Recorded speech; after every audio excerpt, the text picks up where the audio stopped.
A beautiful day to you. Thanks for joining us on today's edition of Let's Talk. Now, news reports say that at least 15 people have been killed and about 30 injured when twin car bombs hit a church in Nigeria's major military establishment in Jaji, Kaduna, north of the country. Now, the report said that a bus laden with explosives first rammed into St. Andrew's Military Church within the military barracks. Then 10 minutes later, a Toyota Camry car parked outside the church exploded as people fled the first blast. Now, this new dimension of attacking from inside the military or the defense body, what really does it mean? Are we properly equipped really to deal with this new dimension of the insurgency being waged by Boko Haram? Now, we are looking at Nigeria's defense apparatus and the anti-terrorism war. And to help me do that today, I have with me Sunday Odibashi.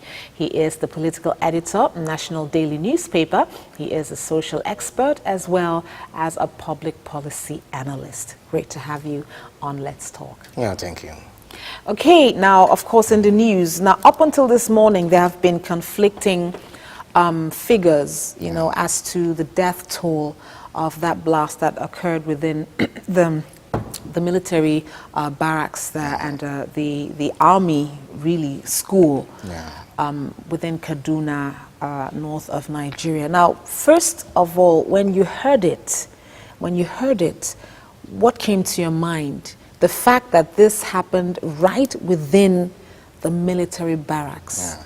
What came to your mind? What were your thoughts at that moment? No, the first thing is that it creates a new challenge for the military. It also shows that something has not been properly done somewhere to control the violent uprising. I think that is the significance in the first instance. But when you go a little bit further, you now begin to ask questions. What must have happened to the security mechanism? You know, how did they have access to that place, you know, to that scene?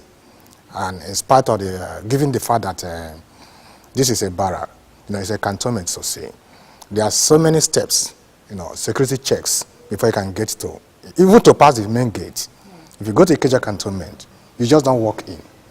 You know, you go to Air Force, the Ikeja Air Force base, you just don't walk in. So you must be properly checked. So how did that happen? Could it be possible that they have been actually living right inside the barracks for a while? Because one of the cars, the second explosion, was parked right in front of the church. That shows they didn't drive in forcefully from the outside, trying to make their way forcefully into the barracks. Yeah. It means they have been within the barracks, maybe even living with them. Yeah, that's also an implication that there could be internal conspiracy. So there could be some military officers that are actually aligning with those people from outside and say, okay, let's move in. So that could be one theory. Then the second one again is that either those at the gate did not also perform their duty. Okay. So these are the two things they will be looking at in that direction. Okay, now we're looking at Nigeria's defense apparatus. We're trying to determine how far they have fared in waging the war against terrorism, and also some of the things that still will have to be done to make them more effective. But, you know, just to clarify, when we say defensive apparatus, what exactly are we talking about? I know the military is part of the defensive apparatus. When you talk about the military, in the first instance, when you talk about defense, you talk about the military. We had a military, we had a paramilitary. Okay. So when you talk about the military, you talk about soldiers, you know, the army, air force, navy, you know. And to an extent, you begin to talk about the police, the SSS, and the rest. Then on the other way, you talk about the customs. When you talk about paramilitary, customs, immigrations, and what do you call that? Civil Defense Corps. Okay. So they are all part of the security system. Okay. Now, how would you rate their role in the fight against terror so far from what we've seen? You know, the most visible on the ground have been the Joint Task Force. Yeah. You know, they've been more visible on the ground. We get reports about the shootouts and, you know, the fights that they're having with Boko Haram. Yeah, no, in terms of, what of the others? Yeah, in terms of performance, they have definitely made some achievements. If you look at the purported demand for dialogue You also know that those people have really felt some impact. Like we have always said, there must be need for collateral damage. If they don't experience damage, damages in on their own side, they won't have any need for caution. So they must suffer some losses within themselves. And until they do that, they will not even have a retreat, a rethink about what they are doing. So generally, I think they must have made some achievements, so to say. Though we don't have adequate statistics. Yes. Because they are not giving us the real statistics of what is really going on. But based on, in terms of when you weigh the degree of violence, if the frequency has reduced like in the past, and now they are becoming more, they are refocusing their attention now. As okay, we hit at the public institutions again, like going to the ordinary people. So I think they have made remarkable achievements. But that is also telling on them, because even you are talking of the judge yesterday, there was also an attack at the SARS headquarters in Abuja. Yes, in Abuja. And about 2 policemen were reportedly killed. Yeah. So, and they went there to release their members who were detained, which was also part of their condition for dialogue. For dialogue. Yeah. Okay. Now, it's this attack or these attacks come just 2 days after the military placed a bounty, on the head of some of these their leaders. Big money on information leading to any of the leaders, their senior leaders, and about 14 of their commanders or so. Thousands of dollars, really, the bounty that was placed on their heads. Now, do you think that it might have been some sort of retaliation, having earlier come out to ask for negotiations to be held, and then the military says, okay, anyone who has information as to the arrest of any of these, you get this several thousands of dollars. Do you think that's in a retaliation? No. I think it's an act of provocation. What they are saying is that, yes, we still have the capacity to cause damage. Because to declare their leaders wanted was enough provocation on its own. And it was for these people to say, okay, when we opted for dialogue, it was not a sign of weakness, as some may.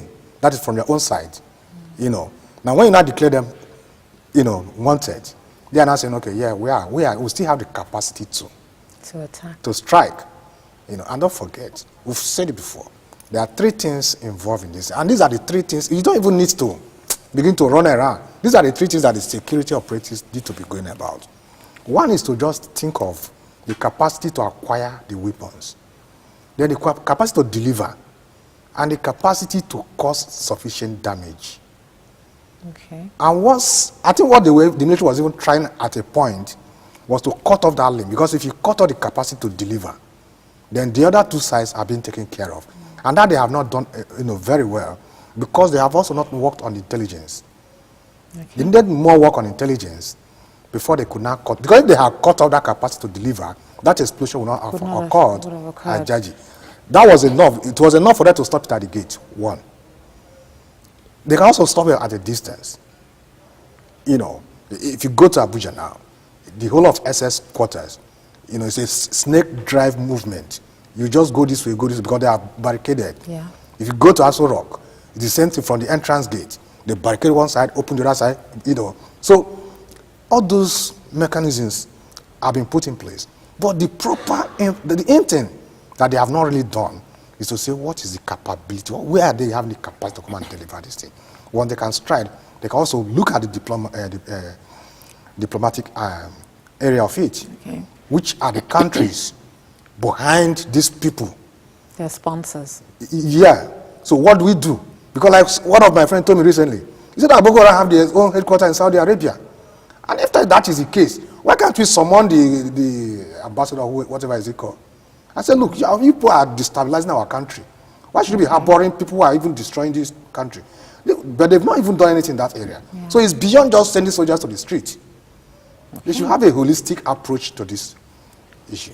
Okay, well, if you are just joining, we are talking about Nigeria's defense apparatus and the anti-terrorism war in the country. And I'm still talking with Sunday Odibashi, who is the political editor of the National Daily newspaper, a social expert, as well as a public policy analyst. Now, we talked and you said something about intelligence gathering. And I want us to talk about that a little, because we are talking about making our defense apparatus more effective and better equipped to deal with this particular threat of terrorism, as it were. Now, in your opinion, how well have we fared in terms of intelligence gathering, considering the fact that this latest attacks occurred right within the military barracks, right within a place that is considered the safest? You know, like when you have protests and uproar, the barracks is where people usually go to because they feel that's the safest place to be and to go to. But that is where the explosions occurred and people died. Now, in terms of intelligence gathering, how well have we done? Yes. And acting on that intel? Yeah, when you look at that aspect too, at a time there were reports that they discovered from factories where they manufacture bombs and all those things. So I think that could be an attribute of intelligence gathering. But when we also take away from there, in terms of the general aspect of it, they have not really done much about that. Okay. Because at a point, even if you cannot get information from the local people, you can even go through the international arena, you know, diplomatic relations, you know, foreign relations, and see how you can even fight from the outside, not just from within. And they have not also proved that they are able to use the modern technology. Okay. Because that again is a critical factor. For instance, even if you cannot stop an immediate attack, you'll be able, through scientific instruments, you'll be able to trace the source. You understand? For instance, if you are using something like GPS now, and that covers the movement, for instance, from here to Ikoyi or Victoria Land. So anybody coming to this area is being recorded there. So at any point that you cannot prevent that strike, you'll be able to trace back where that person is coming from. Okay. Then that becomes a focus of security activities. Okay. You know, if you look at the Asian countries, go to Libya, take Iraq. How did they get, what's it called? The man in Libya, Gaddafi. You know, they have to use scientific, you know, instruments. Methods. Now, people were somewhere, they capture him, whatever he does, how many steps he takes to his bedroom are being recorded. And those in the field were told what to do. They were even told the danger zones. So you don't go to this area, you go to this area. Then this is the area you have to dislodge. Because some people were just somewhere. They only just to monitor. And I think that is, we have even come to that level. Okay. So you're saying that we will not only require physical strength and maybe the art of weapons, No, but it's gone beyond that. It has gone beyond that. It has gone beyond that, because if you look at the issue of, you can't stop a man who has made up his mind to die. It is very difficult. It's the most difficult. Don't forget, once this issue of terrorism starts, it doesn't really end. Look at Afghanistan. Okay. Even when they have achieved what they want to achieve, it's still there. You know, you look at Iraq. Even when they have achieved what they want to achieve, it's still there. It's still going to come back to Libya.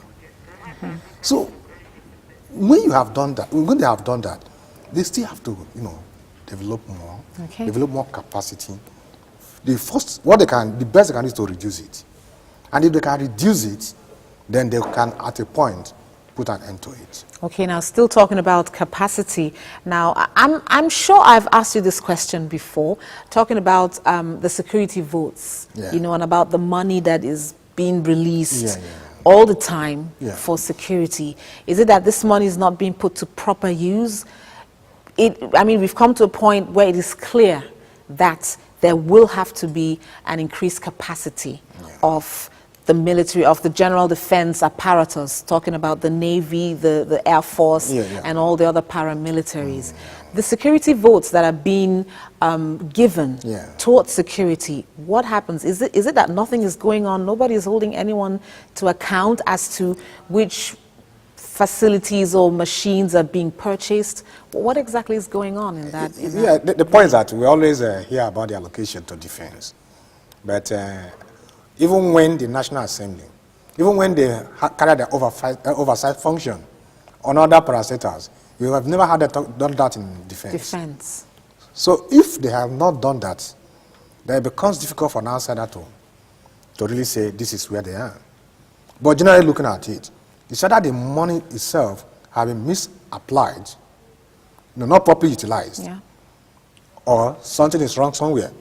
Because even the basic things, if you cannot even get all these sophisticated security equipment, let's even assume that we want to use physical, violence.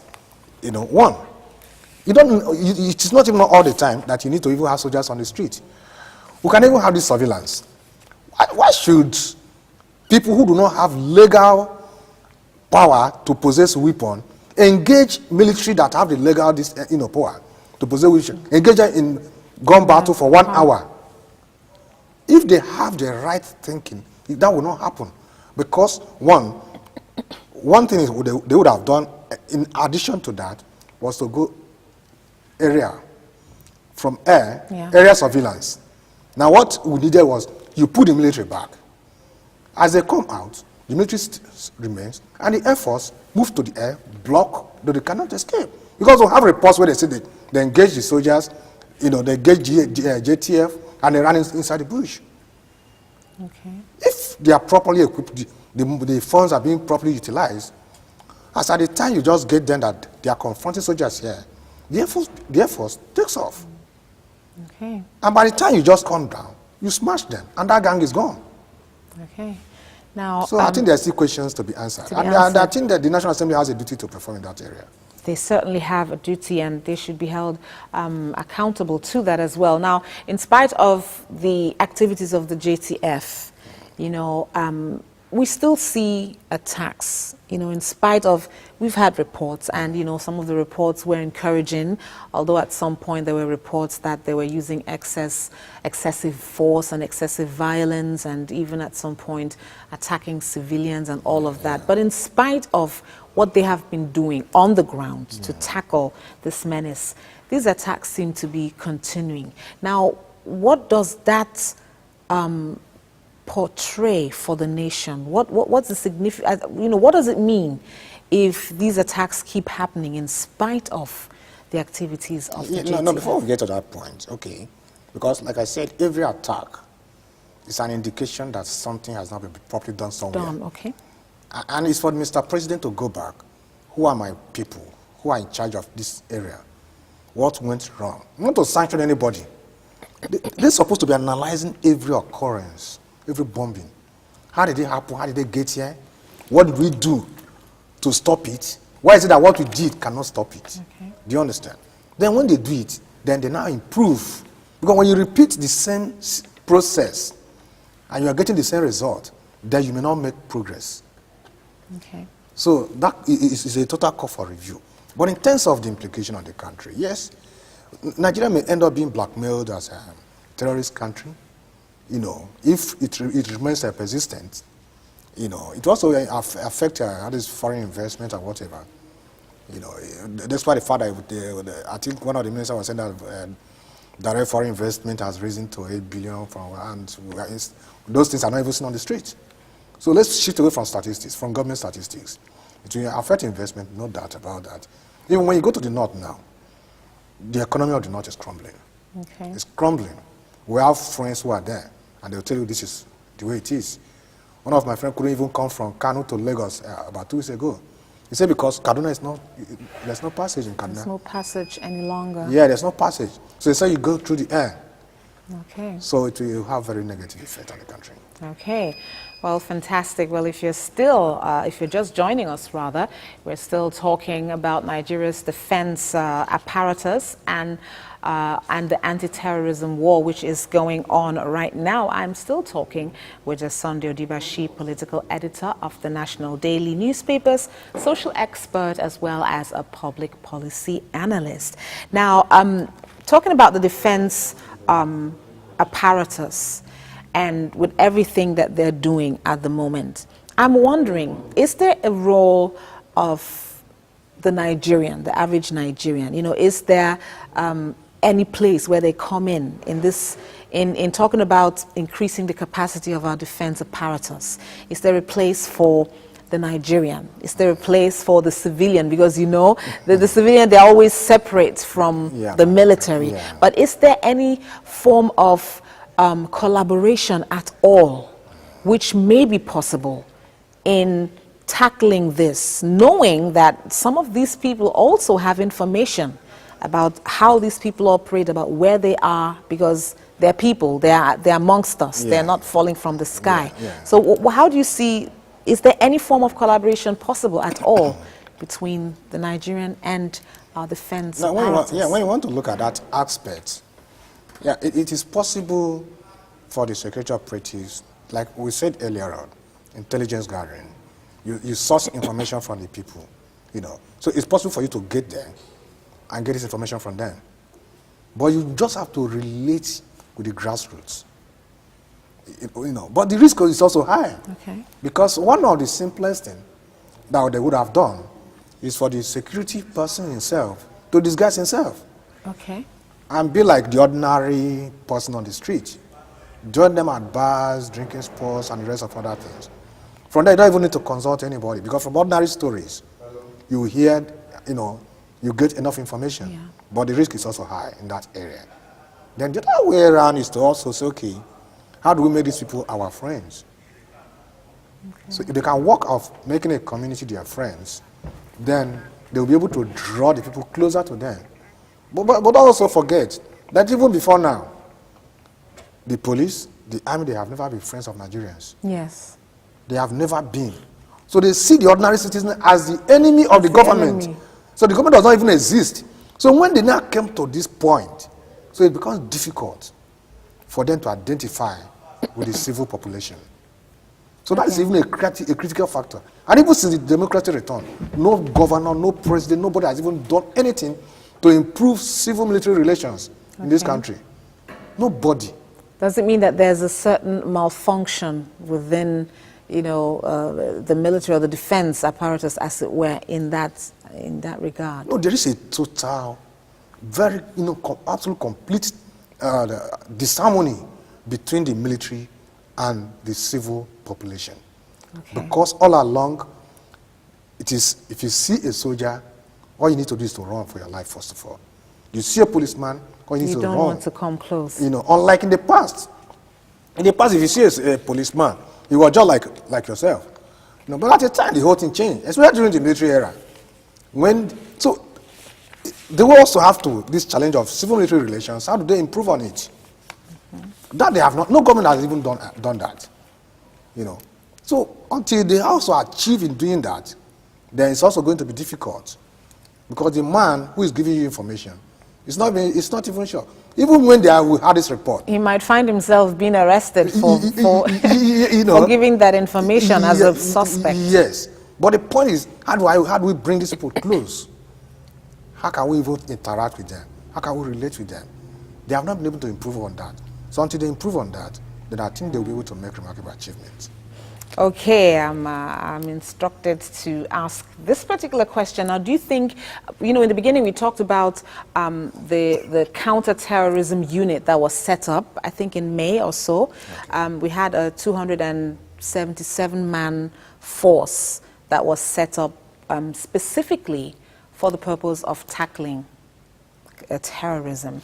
Now, do you think that with the establishment of that, you know, on one hand, that is going also a long way in dealing with the threat of terrorism in Nigeria? I think that on itself is also one of the problems too. Okay, how because so? It's also an expansion of avenue to even misuse the funds. All that they actually need, it doesn't really matter if you even engage foreign experts. You know, if you even engage foreign experts, because what we are talking, for instance, I was watching the news one day, and you saw how the Americans were operating in Iraq. When they want to search, because we don't even have the equipment. Let's be very honest, we don't even have the equipment. Because one, if you want to go on anti-terrorism assignment, you have to be equipped. First of all, when you get to an area, you have to demobilize whatsoever weapon is there. You first of all demobilize. Yeah. Even if there's a bomb there, it won't explode. Because we've also watched the American system. Once they are going to search a building. Once the soldier gets to the door, he always have this something that he always throw in. Okay. He throws that in first, then he moves in immediately. Okay. So, but we don't have all these facilities. So it's beyond just setting up a panel. No, it's about how do we get the intelligence. People who can now sit down at a place. For instance, if they get all this kind of equipment that can trace movement, you understand? You don't even need a team. Okay. All you need about 2 or 3 experts who can sit on that equipment, read the computer, and they will be able to analyze the movements. So I think they should look in the direction of modern technology, not just assembling people. Okay, and as a parting shot, what would you say to the government, to the Nigerian, because we're all together in this fight against terrorism? What is your parting shot to them in few words? What would you say to them in helping build the capacity of our defense apparatus in Nigeria? Well, I would just briefly say, everybody should join. It's a task in nation building. Nigeria has come to a point of change, but some persons are actually resisting this change. It's an attitude of the mind. It's not about the bombs and the guns, no. It's an attitude of the mind. So it's for people to come and say, okay, yes, we are joining hands together. Let's build this nation and move forward. Whatever is the stake of anybody, we'll negotiate it. Okay. So why the violence? All right, thank you very much. We had been looking at Nigeria's defense apparatus and the anti-terrorism war within the country. And I'm pleased to have talked today with Sunday Odibashi, who is the political editor of the National Daily newspaper. He also is a social expert and a public policy analyst. Thank you very much for coming. And so much has been said. We've talked about reviewing our strategy, about building the capacity of our defense apparatus by way of training and equipment, modern technological equipment and all of that. We also talked about improving the military/civilian relations so that the people from whom this information will come will be free and comfortable to actually talk about that information. But above all, we must give peace a chance. Violence will take us nowhere. Violence is retrogressive. It will only take us back to the dark ages, and really nobody wants to go there. Thank you very much for being part of today's discussion. It has been a pleasure. We will be back tomorrow with another topic for discussion on the program Let's Talk.